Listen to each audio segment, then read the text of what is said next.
front mid squat with a calf raise. If you've got the bar, it's going to come onto your shoulders at the front. Now it wants to be resting on your shoulders, it's not sitting in your hands. So in theory, you should be able to let go with your hands because it's sitting there, okay?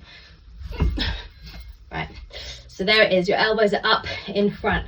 Now feet are a mid stance, so they're not wide and they're not narrow, there's something in the middle. We're going to squat down, and when you stand up, you're going to lift your heels at the top. So we add in a calf raise. If you are holding one weight, same thing, hold it at your chest, feet mid, squat down, calf raise at the top. 2 weights, just hold them together in front of you, or you can choose one. And of course you don't have to use any weight, just make a fist with your hand.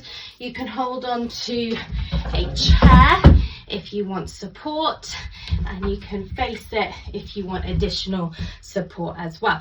So make sure when we're doing this, your toes are slightly turned out. Your weight is in your heels to start with, and your knees go in the same direction as your toes. Then when you get to the top, your weight transitions from your heels into your toes, okay? So you should feel the roll of the weight transfer.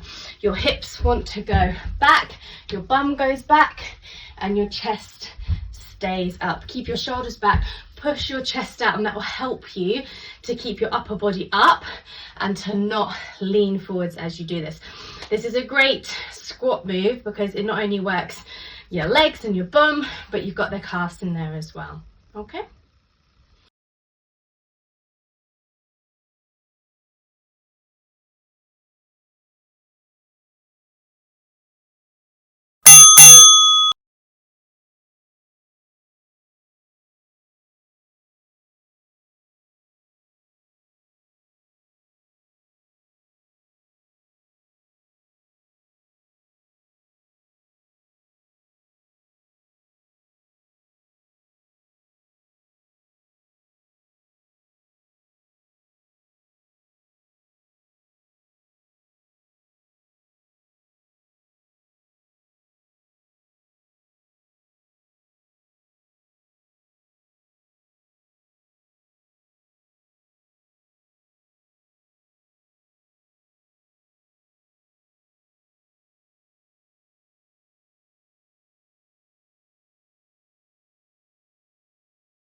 lateral lunges. So if you've got the bar, it's going on your back, on the meaty part, not on the bone.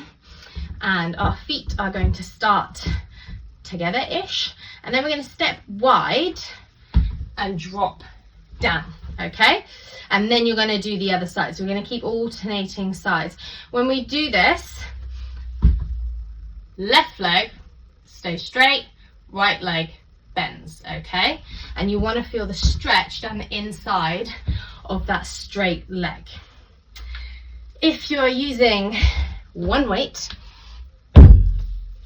hold it in front of you, like so, side to side. If you're using 2 hand weights, pop them on your shoulders, exactly the same thing. If you're not using any weight, you can make a fist with your hand. You can pop your hands on your hips, and you can hold onto a chair for support as well. If you don't like the stepping out and the stepping in, what you're going to do instead is keep your feet wide and just sink into one side and then the other, okay? So no matter what you're doing, you want to make sure your toes are turned outwards and you feel that stretch down the inside of your straight leg. Your other knee pushes out across your toes, and you want to keep your chest up the whole time, like so, and resist the temptation to lean forwards and bob for apples. Shoulders back, chest up, look ahead, and we're good to go.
bicep row. So if you have the bar, your palms want to face the ceiling for this. Hands just outside of your thighs. Feet are under your hips and knees are soft. We're going to bow forwards so the bar comes to our kneecaps, and then we pull the bar into our belly. Elbows go behind us. Okay? So from the side, it looks like this. So make sure your elbows brush past your waist. You squeeze your shoulder blades together, and you don't want to let your elbows come out to the side, otherwise you'll look like a chicken and you'll probably damage your wrists. But you want to keep your arms parallel with each other throughout the entire movement, okay? If you are using one weight, you hold it with both hands in front of you. Same positioning, pull the weight into your body, keeping the arms really close to the side of your body. If you've got two hand weights, palms face away from you, and it's exactly the same motion. Of course, you don't have to use any weight at all. You can make a fist with your hand instead.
bent over eye raise. So if you're using a bar, you want your hands outside of your thighs, overhand grip. Your feet are under your hips, your knees are soft. You bow forwards so the bar comes to your knees. Then, keeping your arms straight, you raise the bar up in front of you to shoulder height and back down again. Okay, quite simple. If you've got hand weights, one in each hand, palms face each other, feet under hips, knees are soft, bow forwards. And again, bring your hands up to shoulder height and back down again. Your arms stay parallel with each other the whole time. They don't come out to the side, okay? Keep that distance the same. If you just have one weight, you hold it with both hands. Exactly the same motion. Up to shoulder height and back down again. Of course, you don't have to use any weight at all. If that's you, just hold your hands together in front and bring your hands up to your shoulders and back down again. The important thing here is to make sure your knees are soft and you have lengthened your chest forwards. Okay, keep your shoulders back and your chest up so you're not rounded, and you want to look on the floor 2 meters in front of your feet so that your head, your neck and your spine are all in one straight line and you don't get a dodgy neck. Okay, focus on bringing those hands up to shoulder height. Try not to overextend as best you can, and then bring it back down again.